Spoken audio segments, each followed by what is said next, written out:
Hello and welcome to today's webinar, the State of 911 webinar series hosted by the National 911 Program. My name is Pat and I will be the moderator for today's session.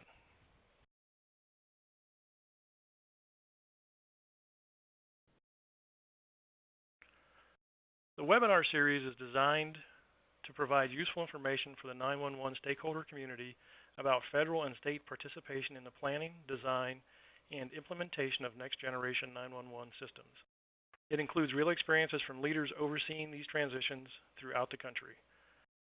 Today's session features two presenters, Mr. Timothy May, Policy and Licensing Division of the FCC's Public Safety and Homeland Security Bureau, and Mr. Eric Parry from the Utah Communications Authority 911 Division. Today's session will be an update on the 911 activities of the FCC and Utah statewide MIS project, and will also feature a Q&A period after the speakers' presentations. For more information on future National 911 Program webinars, or to access archived recordings or learn more about the National 911 Program, please visit 911.gov. Feedback or questions about the webinars can be sent to National 911 Team at mcp911.com. If you're experiencing difficulty with the WebEx application, please call WebEx Technical Assistance at 1-866-229-3239 and select option 1. Please note that all participants' phone lines have been put in listen-only mode and this webinar is being recorded. To ask questions of our presenters, feel free to take one of two actions. Using WebEx chat feature located on the right-hand side of your screen, enter your question at any time during the presentation and it will be entered into the queue. Or to ask questions live, use the raise hand feature to request your phone line to be unmuted and you will be called upon to ask your question. With that, I would like to introduce Ms. Lori Flaherty, Coordinator for the National 911 Program. Lori, please go ahead. Thanks, Pat. It's my pleasure to introduce both speakers today.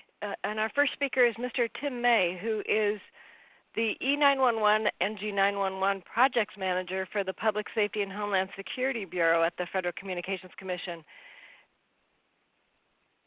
The partnership that the program has with FCC has been one of the most successful that I have ever been a part of. I mean, it's largely because of people like Tim. He's a tireless advocate for 911, and frankly, he's one of the smartest guys I know. So we're lucky to have him today, and I'm going to turn the floor over to you, Tim.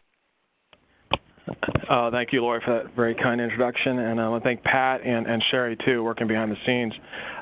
Thank you all for the opportunity to provide you and the attendees with an update on FCC's 911 initiatives. Today, I'm going to focus on emergency alerting in 911, text 911 deployments, location accuracy developments, 911 reliability, some cybersecurity things you need to know about, and a few other quick updates. So let's get right into it. Next slide, please. So today, as I said, I'm going to start off the presentation with some recent emergency alerting initiatives. As you all know, the core mission of the FCC is to provide safety of life and property, is to promote safety of life and property through the use of wire and radio communication. One of the ways we do that is through various alerting platforms. And there's two primary systems in place. There's the Emergency Alert System, or EAS. That's the National Public Warning System through which broadcasters, cable providers, and other EAS participants deliver alerts to the public to warn them of impending emergencies and dangers to life and property. There are also wireless emergency alerts. This is a tool for authorized federal, state, and local government entities to geographically target 90-character presidential, imminent threat, and amber alerts to the WIA-capable mobile devices of participating commercial mobile service providers and their subscribers. Since its deployment in April 2012, WIA has been used to issue over 20,000 emergency alerts, including severe weather warnings, evacuate and shelter-in-place alerts, and amber alerts. Our objective, however, going forward is to facilitate the development of a national alerting system that takes full advantage of IP-based technologies, that empowers communities to use alerting systems as an integral part of their public safety initiatives, that enables development of collegial, effective partnership among federal, state, local, and private stakeholders, and that promotes innovative use of social media and emerging technologies. The Bureau, Public Safety Homeland Security Bureau, believes there's a logical nexus between 911 and emergency alerting. So we envision a public safety communications model in which, quote, one-to-many systems that support emergency alerts work hand in glove with many-to-one services such as 911 to allow the public to reach out to government to inform it of a particular danger and then enable the government to quickly reach back to provide life-saving information to the general public. First responders dispatched to an emergency must also have access to these information flows so that they can provide emergency assistance more effectively. The Bureau encourages the full exploitation of emergency alerting protocols and systems that are already in place or soon will be. The Bureau believes the objective should be to build public safety communications platforms that are converged and interoperable so that information can pass across them seamlessly, reliably, and securely. So the IP transition is enabling a convergence already of alerting platforms into this powerful tool for emergency managers and communities. The EAS is now combined with wireless emergency alerts within FEMA's integrated public alert and warning system architecture and platform. We have broadcasters with EAS and wireless providers with wireless emergency alerts offering coordinated alerts to the public under the common IP-based standard, the Common Alerting Protocol. And within FEMA's IPAWS architecture, this combination allows local emergency managers to deliver geographically targeted alerts to their citizens' radios, televisions, handsets simultaneously. PSAPs, however, are uniquely positioned to make the best use of emergency alerts, and we encourage them to do so where possible and appropriate.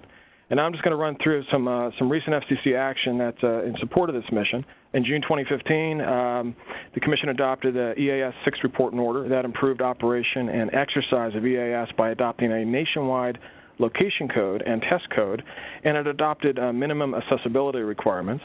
In July of this year, the Commission adopted a notice of proposed rulemaking regarding National Weather Service, proposed to improve hurricane-related alerts by adding 3 new event codes for extreme wind and storm surges, and revising territorial boundaries of 2 offshore marine areas.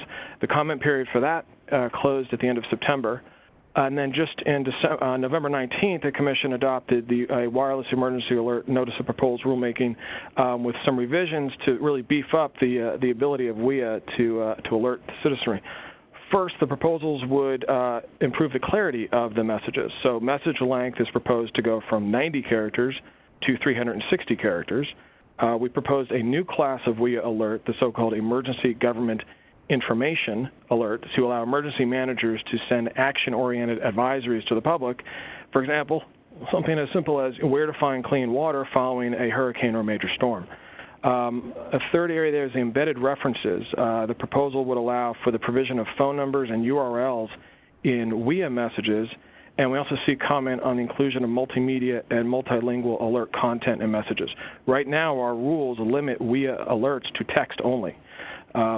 The second major set of proposals is to ensure that WEA alerts reach only those individuals to whom a WEA alert is relevant. So the Commission would require participating commercial mobile service providers to distribute WEA messages to a geographic area that more accurately matches the target area specified by the alert originator. A third area is the proposals would lead to the establishment of a WEA testing program that will improve the effectiveness of the system for public safety officials and the public.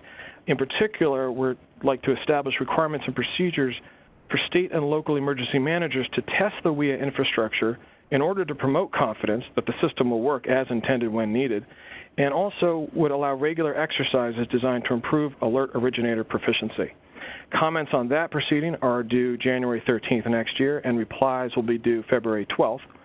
So in general, I think you see with these and future rulemakings, the Commission's focused on refining the capabilities of ES and WEA to keep pace with the move to IP-based platforms, and to increase the value proposition of EAS and WEA for state alerting authorities by taking steps to improve their effectiveness, accessibility, and reliability as sources of emergency information that allow emergency managers to meet the public safety needs of their communities.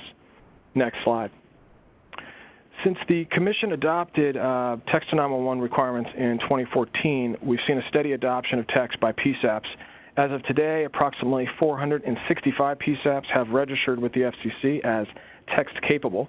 That includes a group of about 25 who will be added to the roster today. Based on FCC data, we have 31 states plus Puerto Rico have one or more text-capable PSAPs. All told, that's about 6% of PSAP jurisdictions. That represents about 12% of U.S. counties and roughly 22% of the total U.S. population. However, we believe the number of text-capable PSAPs is much higher, but the problem is that PSAPs are not required to report to the FCC.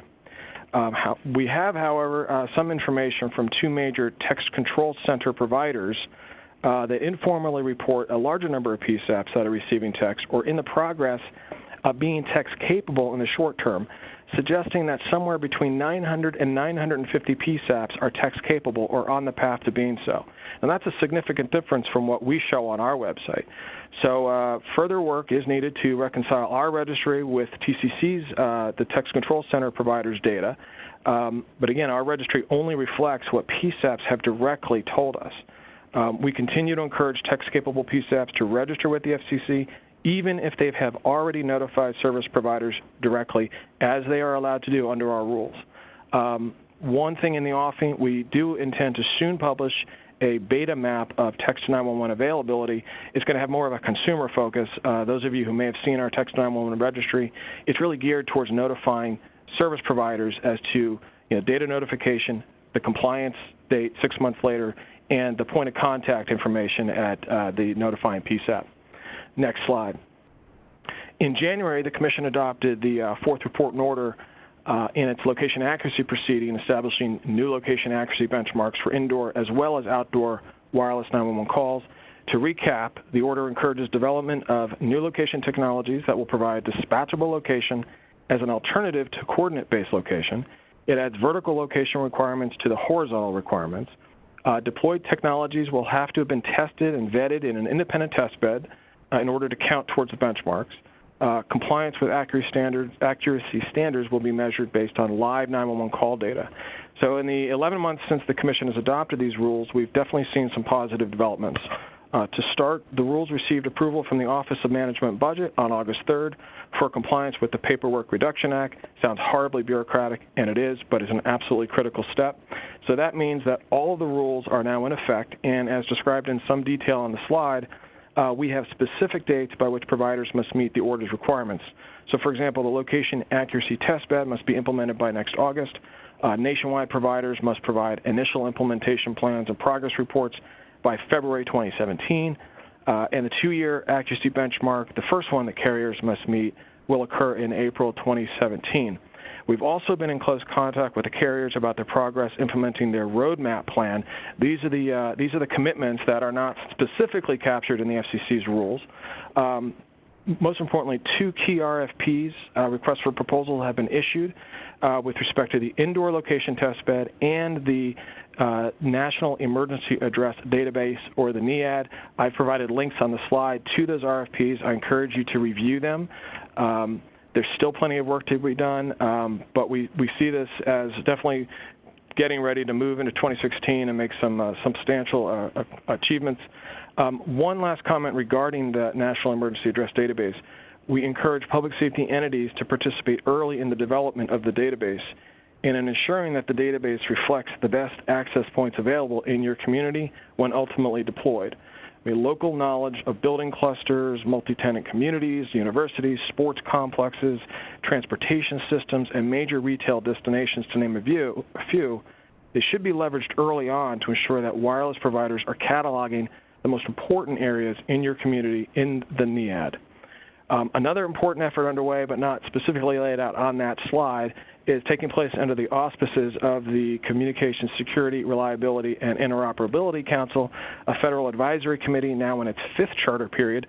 They generally provide recommendations to the FCC to ensure optimal security, reliability of the communication systems, including telecommunications, media, and public safety. There's a number of working groups in the latest iteration. Working Group 1 is focused on evolving 911 services. Is specifically studying how location-based routing can offer the ability to more quickly and accurately route 911 calls to the correct PSAP and to avoid misroutes or lengthy call transfer due to cell sector routing. In March of 2016, the working group is expected to report on public safety and industry best practices and standard operating procedures on legacy and next-gen systems for rerouting 911 calls between PSAPs due to the use of cell sectors for routing purposes, and where necessary, identify gaps and make recommendations towards mitigating PSAP call transfers and optimizing rerouting best practices. This is very important. There's been some very public recent events where calls just were not routed to the correct PSAP, and there were some issues in transferring that call. So the working group is taking a look at that. We think this is going to be an important report and set of recommendations taking us into 2016. And then in September, the same working group is working on a larger study and set of recommendations on the architectural, technical, operational standards, and cybersecurity requirements of location-based routing that uses longitude and latitude information or other location identification methods, when available, to determine and route a 911 call to the nearest appropriate PSAP. Next slide. Another major federal advisory group that we have here is the Task Force on Optimal PSAP Architecture, presently under a 2-year charter, which will expire at the end of 2016. They're focusing on optimal PSAP system and network configuration in terms of emergency communications efficiency, performance, and operations functionality. In order to drive some near-term results and some reports, the task force created 3 working groups, one focused on cybersecurity, one focused on sort of optimal implementation of 911 systems, and the third group focused on optimal resource allocation. These 3 working groups are populated by, absolute subject matter experts in their field across, public safety, communication service providers, a whole range of individuals, and we have 3 reports in hand that were accepted by the task force at the September and December public meetings. These were procedural votes, basically to accept the reports and recommendations of the 3 working groups for inclusion in a final report and set of recommendations. Last Thursday, working groups 1 and 2 presented their work. I'll just quickly go over that. Working group 1 recommends, this is the cybersecurity group, they recommend a public safety communication should implement an additional network layer to serve as a centralized functional element and location for securing all relevant networks and systems. Bottom line, they recommend that before any PSAP or emergency services IP network interconnects to this proposed network layer, they must demonstrate compliance with minimum cyber hygiene requirements and a single user sign-on and multi-factor authentication methods at multiple levels. The working group also discusses various costs associated with the deployment and maintenance of shared service network layers. This working group drew from a number of existing resources published by NIST, the National Initiative for Cybersecurity Education, or NICE as it's described, DHS, NENA, APCO, CISRIC. This is a very detailed report. I encourage you to review it. We believe it's an important marker and foundation document going forward with respect to cyber and PSAP specifically. Working group, and there's also a number of appendices that serve as standalone resources for PSAPs, including 4 cyber use cases, and there's a checklist for PSAPs to use in evaluating their PSAP's cyber capabilities and assets. Working group 2 focused on optimal 911 system architecture, and they stated that the overall goal of their report was to educate 911 authorities and policy officials so that they have an understanding of NG911, its components, the capabilities, the deployment options, and of course the potential benefits. In general, though, what the working group finds is that NG911 architecture can be customized to support almost any configuration of PSAP operations. The working group makes 29 findings and recommendations in areas of policy and regulation, governance, architecture, and technical implementation, standards and best practices, and education and training. So the next steps. Okay, right now work is underway to bring the 3 reports into a cohesive single document that will serve as the foundational set of guidelines for key stakeholders and decision makers as they begin to implement next generation 911 systems. This final report and recommendations are to be presented at the next public meeting, which is tentatively scheduled for January 29th, 2016. Again, I encourage you to read the 3 reports. I have provided links to them. And we expect there to be some recommendations directed at possible FCC action, but for the most part, these reports and recommendations are directed at the public safety community and decision makers. Next slide, please. A quick update regarding the FCC's efforts to ensure 911 reliability and governance. As we work to expand the functionality of the 911 system, we've got to make sure that the system's resilient and reliable. This is another area that's been affected by increased interdependence of IP-based networks in comparison to legacy networks. As you may recall, in December 2013, the FCC responded to the significant and, from our view and analysis, preventable 911 failures caused by the 2012 derecho storm, which knocked out the power supply to critical 911 circuits in a number of central offices in the Mid-Atlantic and eastern U.S. The derecho revealed several vulnerabilities in the affected systems: lack of circuit diversity, inadequate or non-functioning backup power supply, and insufficient remote monitoring. So in response, the Commission has now required by rule that providers of critical 911 facilities address these issues and certify annually that they have done so.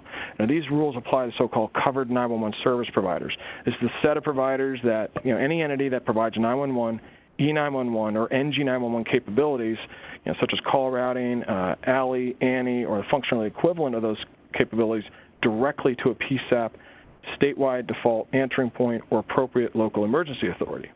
Now, these providers have to take reasonable measures to provide reliable service, as evidenced by this annual certification of compliance with best practices in the area of critical 911 circuit diversity, central office backup power, and diverse network monitoring.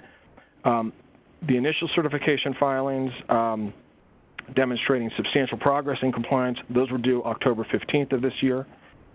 Covered entities certified essentially compliance in at least 50% of their critical 911 circuits, central offices, and network monitoring areas. All told, we received approximately 220 companies filed reports, and we're presently reviewing them to determine whether we need to follow up on some of what they filed. In January, we expect to release a report summarizing non-confidential information received through initial certification.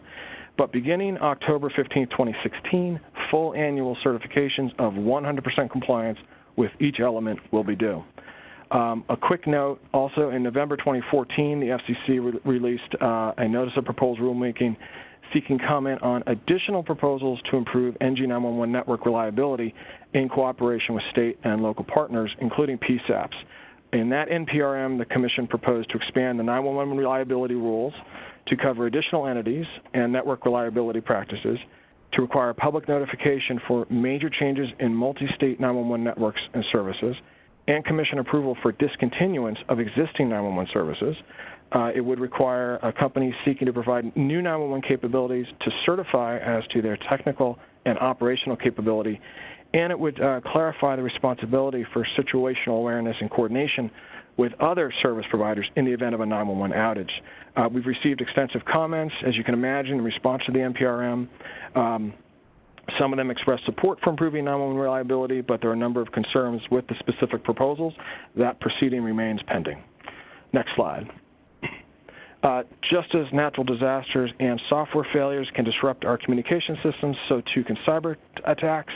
So the FCC has taken a collaborative approach to cybersecurity, working in partnership with private sector stakeholders through our federal advisory committees, including the Technological Advisory Committee, the TAC, and the CISRC. Through these groups, we work closely with members of the communications industry as well as government and other public sector stakeholders. We know a proactive industry posture that is measurable and accountable lies at the heart of the security and reliability strategies we need to maintain the integrity of our communications networks. Now, of particular importance is the work of CISRC in cybersecurity. At its March 2015, the last meeting of the CISRC 4, they recommended to the FCC a set of voluntary mechanisms to implement cyber risk management practices based on the 2014 NIST cybersecurity framework to the communications sector. The federal government and private industry in the U.S. have both identified the NIST framework as the best mechanism for tackling cybersecurity. It can be used to update or develop cyber risk management programs and is adaptable to an entity's unique circumstances. I mentioned that the Task Force on Optimal PSAP Architecture, that document is referenced in Working Group 1's report. I think one of the key things is that the Commission believes we have to focus on people, though. The people element of cyber is where we really start with defending against cyber threats. So we need to engage with the institutions that are educating and training the next generation of cyber-capable workers, and we need to invest not only in cyber engineers but also in cyber lawyers, auditors, and business leaders. And so the Bureau is developing strategic relationships among industry, government, and academia. We work closely with the National Initiative for Cybersecurity Education, or NICE, to advance workforce needs of the communications industry and public safety. Task Force 1 Working Group 1 of the PSAP Task Force, they made specific recommendations with respect to cybersecurity workforce. Again, please read that report. CISRC 5, the latest iteration, Working Group 7, they have been tasked with leveraging the NICE workforce framework and applying it to the sector, and they're identifying gaps in evolving work roles and knowledge, skills, and abilities, or KSAs, as well as identifying, developing, and recommending best practices to mitigate insider threats, including through scalable means to enhance transparency, accountability, and validation of skills.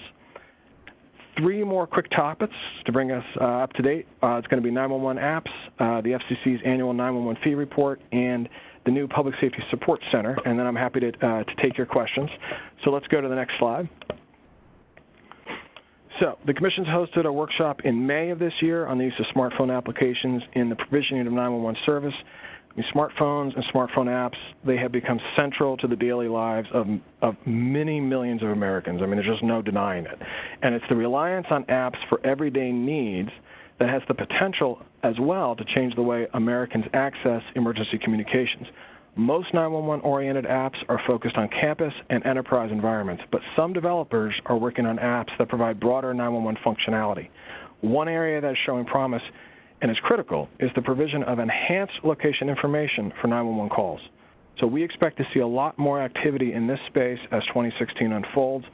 The Commission is considering potential next steps to ensure that 911 apps meet acceptable reliability thresholds and do not impose new costs on PSAPs. The Bureau's formal efforts remain is to ensure that all participants in the 911 ecosystem meet the public's expectations for quality and reliability of 911 service, and that they're able to deliver all critical information about the caller and the nature and location of the emergency to PSAPs. We think the May workshop, the May 2015 workshop, made plain that this is a multi-stakeholder effort. So, we are actively engaged with APCO, NENA, NASNA, and our other partners in the public safety community to explore the role that standards and certification are going to play as 911 apps enter the marketplace. Next slide. We're well into finalizing our annual report to Congress on the collection and use of 911 fees. This will be our 7th annual fee report. It's due to Congress no later than December 31st. We've never been late. The report will reflect more in-depth data collected with respect to operations, funding, NG 911 investment expenditures. We expect to release it for public consumption in January, late January, early February, possibly. And as per past practice, we will ask for comments on the findings. So far, we're working with data that's been submitted by 48 states, the District of Columbia, and several other jurisdictions that have submitted data to us. Next slide. And finally, in September, the Bureau launched the Public Safety Support Center. So 911 call centers and other public safety entities that are wishing to submit notifications of, for example, service outages or issues related to carrier provision of location information or inquiries regarding public safety operations or even FCC rules and regulations can now electronically register them using the PSSC. The slides provides the link as well as sort of the user interface. It's very, very basic. What we do is we leverage the platform of a company called Zendesk. This is a customer relationship platform, very streamlined. But what it allows us to do is to bring these requests in, make sure we're tracking them, and make sure that we are responding in a timely fashion across a range of issues, all with a specific focus on public safety, and that's important. This portal, if you will, is distinct from the FCC's Consumer Complaint Center. They will continue to handle consumer inquiries and complaints, including complaints about access to 911 emergency services or issues with respect to carriers' ability to provide 911 services to consumers. So requests are reviewed directly by PSHSB staff, and again, in all cases, the Commission's Operations Center, which functions 24/7. They have an eye on every notification and request that comes in, and so they're able to see ones that have safety of life attached to them. I've got the link there. I encourage you to use it. And then the next slide. The next slide just shows this is just a list of sort of the popular FCC links, at least the ones where I often get questions. How do I find? So this is how you find on various subjects. The Commission just recently updated its webpage, its website, so it has a new look and feel. So some links, there are some issues with transferring links to the new environment, but I'm pretty sure that the links I'm providing on this page are the latest links altogether. And with that, I want to thank you all for your time today, and I'm ready to take your questions. Yeah, thank you, Tim. We'll start the Q&A portion of our session. As a reminder, to ask a question, please use the WebEx chat feature located on the right-hand side of your screen, or press the raise hand button so we can unmute your phone line. The first question is going to come from Patsy Weatherford. I'm going to unmute you, Patsy. You're unmuted now, Patsy, so you can ask your question. Well, I think after listening, I probably answered my question. I was just asking what the NG911 was, and I gather it's just it's the next generation. That's right. 911. That's right. Next generation 911. It's that collection of IP-enabled services and systems. I'm trying to be very basic here. That are distinguished from sort of the old circuit switched or the legacy 911 systems. Gotcha. These are, again, yeah. I have another question for you I got through a chat. Is security and the risks to the PSAP a consideration of the FCC for 911 apps? Absolutely. That is something that we will look very closely at. It's always part of our conversation when we talk to app developers. It was certainly a part of our conversation back in May when we ran the workshop. I know it's front and center for APCO and NENA as they consider apps and how they should be integrated into the PSAP environment. So yes, it is a critical element to be. If you want to be certified, even in the from a just a public perspective, you have to make some claims and demonstrate that your app is secure and is not going to compromise the operation of a PSAP. Thank you, Tim. I got a question now from Kenny Miller. I'm going to unmute him. Go ahead, Kenny. Tim, Kenny Miller from Maryland, and one of the questions I wanted to bring up, maybe you're familiar with it, but there's an effort underway through USDOT to create a national address database. And I'm wondering if there will be elements of the NEAD that, in terms of the basic dispatchable location information, that would be made available to that national address database, which means public domain access. At present, the view that the Commission has heading into when it's crafted its rules and based on the description of the proposal coming from the nationwide providers, we want to first ensure that we have a dedicated database for public safety's use for 911 purposes. If that means that there are other databases, whether at a local, state, even federal level, okay, that can be shared and that have been vetted and that are meet GIS standards, et cetera, then those should be considered for incorporation into the database. But first and foremost is, one, that database is entirely for 911 use, and it is entirely subject to privacy and security measures. So, every database out there that purports to have information on individuals and where they live, those are subject to should be subject to very stringent privacy considerations. However, in the context of 911, you effectively release yourself from that anonymity in order to finesse emergency service to you. So, we want to make sure that we have a dedicated facility for 911 purposes. So I'll leave it at that. And I know that that's part of the consideration as the providers put together the NEAD. Right. So the notion of the national address database would be local address points created, by the addressing authorities, and in many cases they're created within the PSAP support stream. Yep. And then rolled up to the state and rolled up to the national level. So it's just from state GIS coordinators' viewpoints, we're interested in making sure there's a conversation about how these databases integrate as opposed to compete. And I'll just leave it at that. No, and you're absolutely right. I mean, look, the purpose of the NEAD, the National Emergency Address Database, is to create a database of what we call dispatchable locations. And that is a very specific term in the face of our rules. It means an address, but also specific location within the building, okay, floor, suite, apartment. And nothing's going to be in that database or shouldn't be in that database that doesn't match those criteria.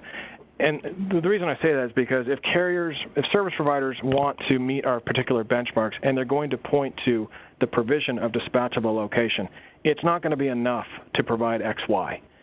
There's going to have to be that extra element. It's that vertical piece. That's the criticality here. And so that's why I say this database is distinct. If it can leverage existing assets, then by all means, let's do so.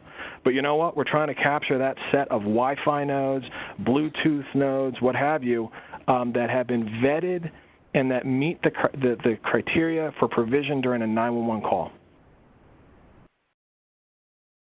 Sounds good. Yep. Thanks for your time. You bet. All right, we have time for one more question. I'm going to unmute you, Matthew. Go ahead, Matthew. Matthew from Lee County.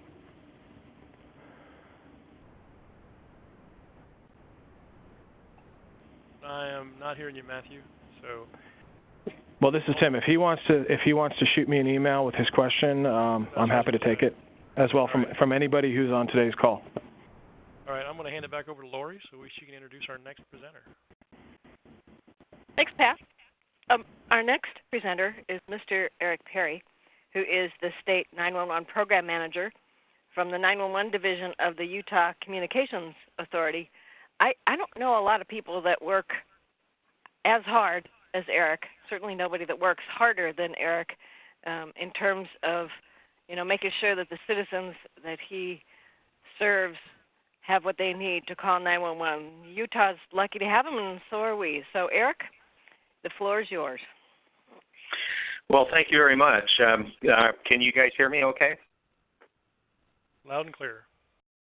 All right. Well, it's my pleasure to be participating in this webinar today. And before I get into my stuff, I just want to thank Tim, and I want to acknowledge the appreciation that we all share of how much the FCC has really stepped up to our plate over the past few years. And I just can't say enough about the leadership that you guys are providing. And I'm happy to be a part of one of your working groups. And I would encourage anybody that's on this call to if you're willing to volunteer, if you're willing to participate, get involved in some of the great stuff that's happening with regards to 911, and in particular Next Generation 911, and all the stuff that brings to the table.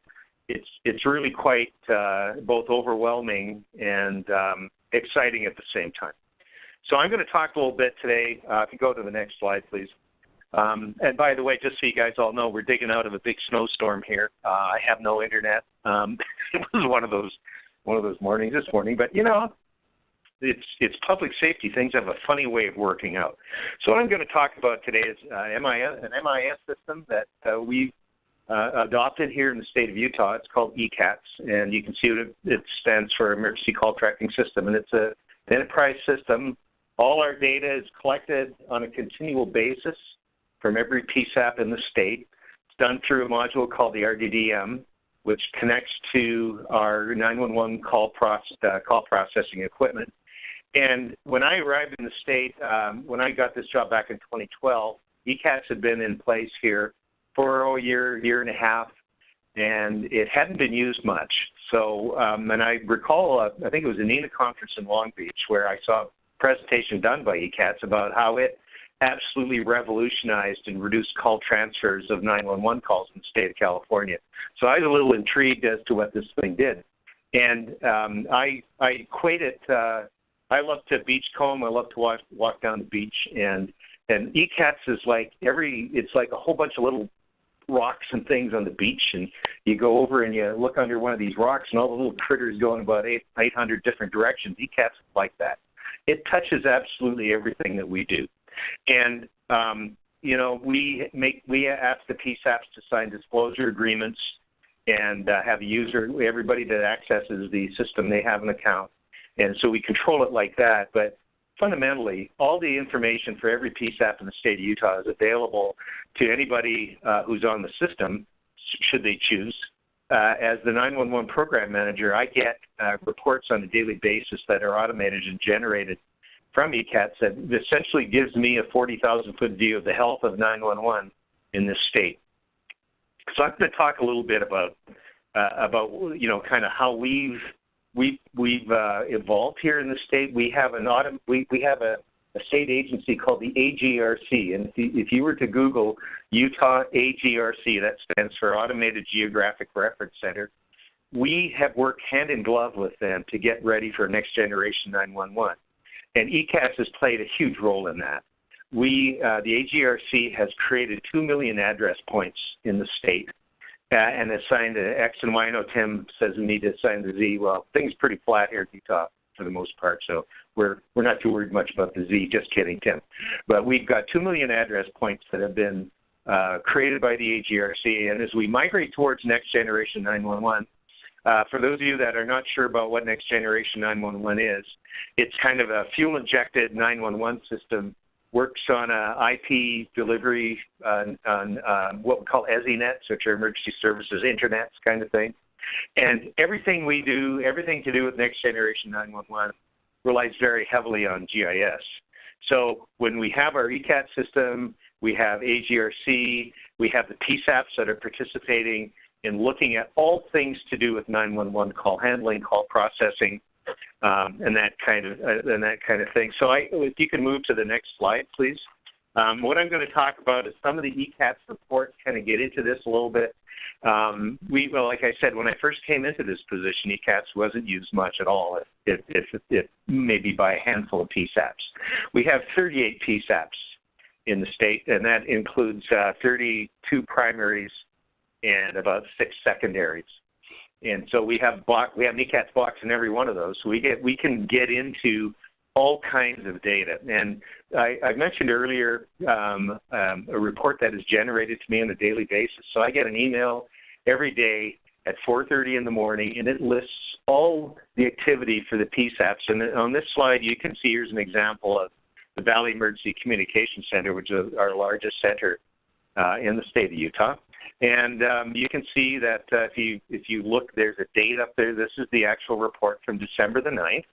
And what it gives me on the left-hand column there, you can see total 911 call count. So there were 797 calls received in a 24-hour period on that December the 9th. There were 726 calls answered. There was 71 abandoned calls. The average call duration is 179 seconds. And some of you may look at that, and that may be a head scratcher for some of you, but it's important to know that this particular PSAP uses the police, fire, and emergency medical dispatch protocols. And so by virtue of the nature of the protocols, the information gathering piece of each one of those call types does extend out the average call processing time, which is a good thing. I can look at all my PSAPs in the state, and I can just tell by looking at them which ones are using protocol, which ones are not. And you can see the rest of the stuff there. The average call duration, as I said, was 179 seconds. And then we have some further division of what's going on there. We can show how many calls were answered within 10 seconds, how many were answered within 20, 60, and 120, and so on. And we had, on this particular day, 1% of all the calls took over 120 seconds to answer. So what does that tell me? It tells me a whole bunch of things. It tells me that I'm a fairly busy center for Utah. It tells me that my call processing times are in some cases well beyond the desired national standard. So I might look at my staffing, or I might looking at over to the right-hand column here and see where my busiest times are, what my busiest hours are. Maybe I have to increase my staffing for those times. And again, this is a very 40,000-foot view of one of the many, many reports that ECaTS gives us. So I think this is of interest. It tells me every day whether I've had an outage the day before in any of the PSAPs. It tells me I can look at this, and if I see an extraordinary long call processing time, then I can reach out to the PSAP, I can actually go into the ECaTS data and I can determine when that call came in, how long it was, who it came from. If it's a wireless call, I can look at the XY coordinates. I can actually plot those on a map through ECaTS. And so there's just this whole bundle of information that's available. So if we can go to the next slide, please. This is kind of another example of a 911 call detail that I just kind of alluded to. But what you can also do in ECaTS is you can go and search calls by the time of day or by the individual call. As you can see, I sanitized this call, so there's no personal information here. In fact, I think I showed as being is it from me? Anyway, it doesn't matter. As you can see, there's the Annie that's displayed at the top. Everything is date and timestamps, as you can see down the left-hand column. We can see exactly when the call hits the PSAP. We can tell it's a cellular call. We know exactly what time this call was answered. It was answered on December the 8th at 13:10:26. This was an abandoned call, so it immediately was a hang-up call. And so there's very short, it's like a matter of 1 or 2 seconds here that we're dealing with. But if you look down, you can see which sector the call came from, the tower. And if you go down to the fourth line from the bottom, you can actually see the X and the Y coordinates. And I'm just going to talk about that for a little bit here. There was a time when we all collectively thought that our phase 2 calls were not that accurate, that were not that great, that most of them were coming in as phase 1 calls. Well, as fate would have it, we had our ECaTS system and we were able to run analysis on the phase 2 calls to determine which ones actually ended up with legitimate addresses.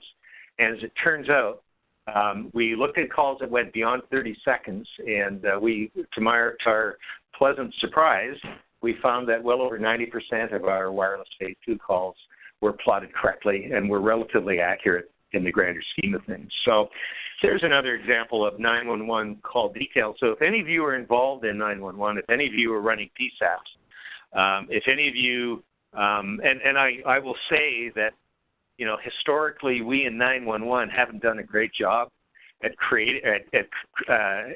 collecting and analyzing hard data. This finally gives us tools that we need to be able to do that. We've used this thing extensively throughout our state to do all kinds of things, to look at the number of call transfers.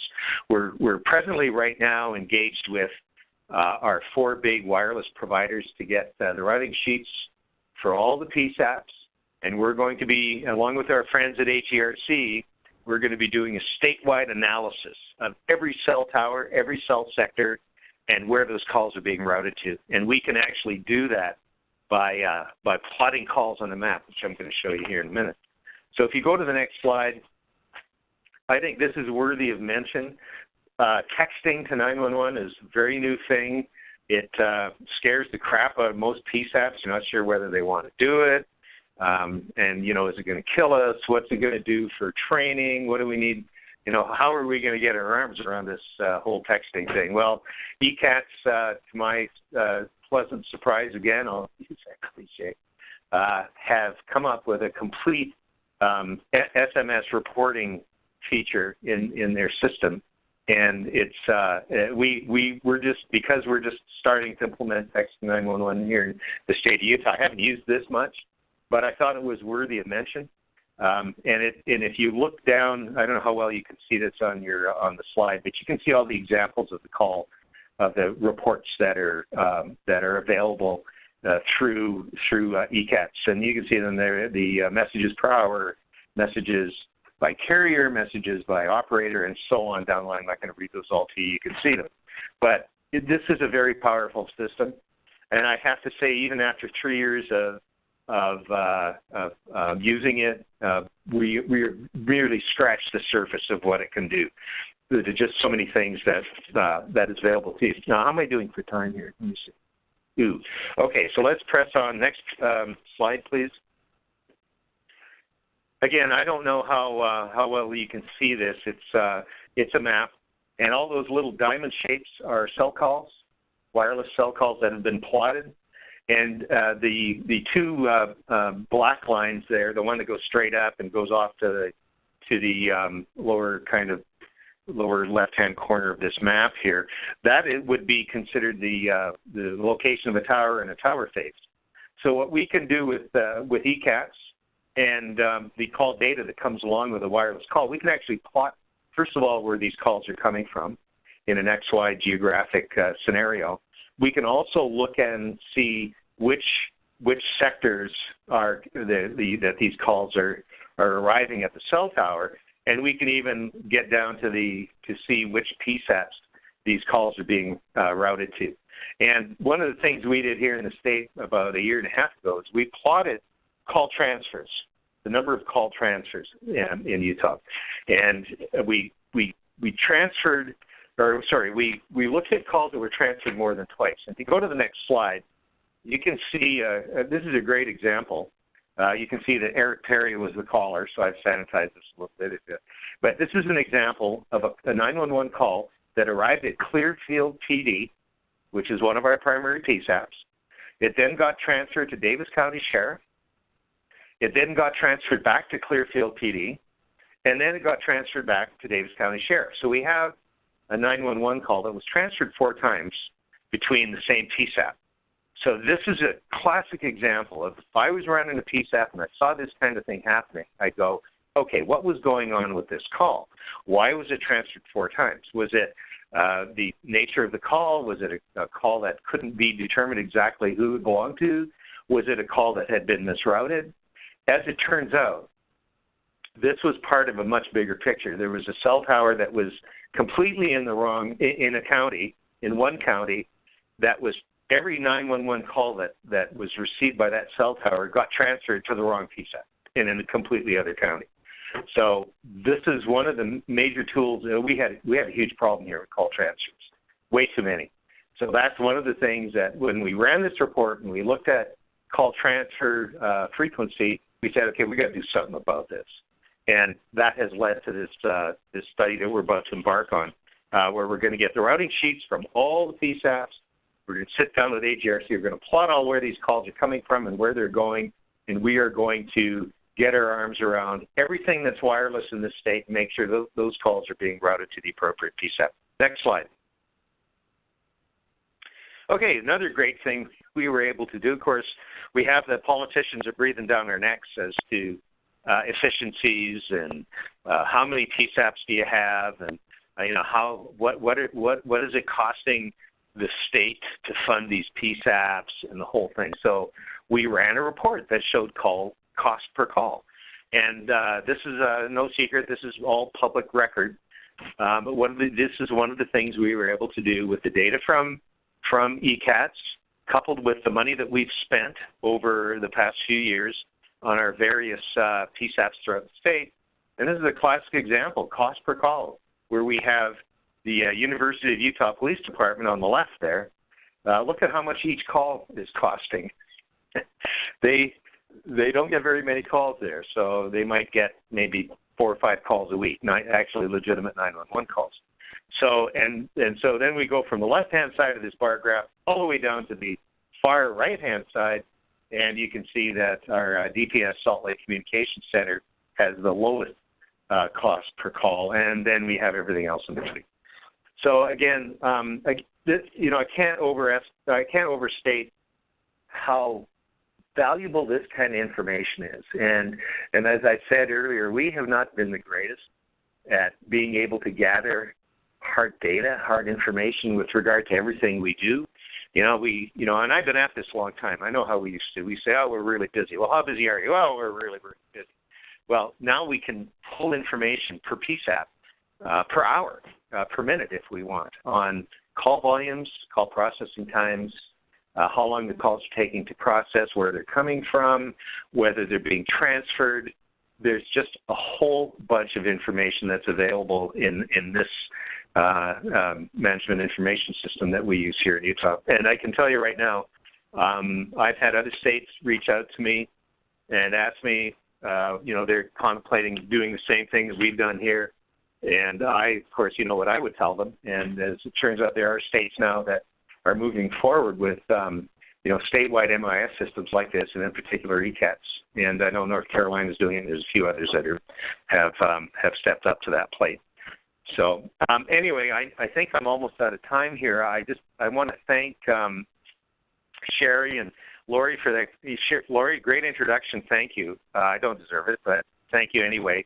And back at you. You're a champion, a pioneer of everything that we do. And thank you for stepping up to the plate. And thank Mission Critical Partners. I used to work there. Don't work there now, but I have many fond memories of my days there. I am a lucky guy. We've just got a division created here in the state. Hired a new guy, Sean Messenger, stole him from Parry Dispatch. He's my right-hand man, my number one. And I'll clam up here. I tend to get on my soapbox and rattle on, but I think we have time for a few questions. So if anybody has any questions, fire away. And I'm internet challenged, so you'll have to tell me what the questions are there, panel.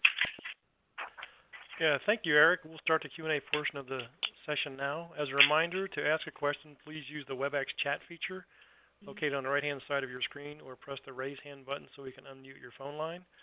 I believe I've got a question from Mark, but I think he does not dialed in. If he is, he's not used his call identification number. So, Mark, you're going to have to chat your question to me.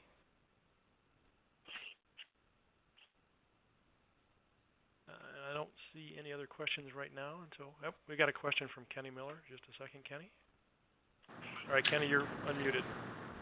Very good, thanks. Eric, Kenny Miller from Maryland. Please say hi to Bert for me. They do good work at AGRC. And I'm just a little curious on the relationship between your office and Bert's shop, and funding, support, staffing, and how that's handled within your statewide 911 group. Okay, well, let me tell you a little story about Bert. Before I even got into this position, I would go to the meetings, the 911 committee meetings that were held every month, and I saw this guy that would show up and hand out maps, and kind of stand there, and people would look at the maps and kind of go, oh yeah, that's great, and they half of them would throw them in the trash can on the way out the door. That was Bert Granberg. Bert was begging to get involved with 911.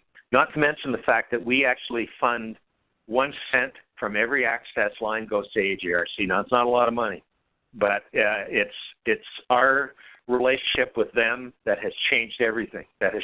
Bert has jumped on the bandwagon.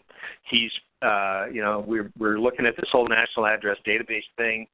He's the director now of AGRC, and he's just done absolute wonders. He brought the high resolution Google imagery to our PSAPs, which we helped fund.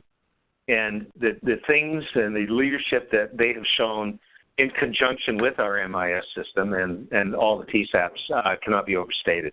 So our relationship with AGRC, we couldn't be doing what we're doing without them. They're going to be helping us do the Phase 2 call routing study. And he's got staff up there that are just have become so engaged in what we do. They attend all our meetings. Bert is a regular presenter. And if you guys are interested in our meetings, we're having one today. If you Google Utah Communications Authority and go to the 911 division, there you can listen to our calls. We have a WebEx, we have a phone bridge, we have our website with all our minutes and everything on it. If you want to listen to past meetings, all our audio files there. Great question, Kenny, and thank you. And I will pass on your regards to Bert. All right, thank you, Tim and Eric. I am not seeing any other additional questions at this time. Lori, do you have any closing remarks? No, I'd just like to thank both Tim and Eric for participating in the webinar today. You guys are doing some really amazing work, and I really appreciate the opportunity to share that with everyone else. Clearly, there's just a lot of benefit in terms of sharing your expertise and your experience, and I wish you both and everyone on the call a happy holiday. This concludes today's webinar. We appreciate everyone's participation. An archived version of today's webinar will be available on 911.gov soon. The next seminar is scheduled for Tuesday, February 9th at 12 noon Eastern Time. We hope you'll be able to join us. Thank you and have a great day.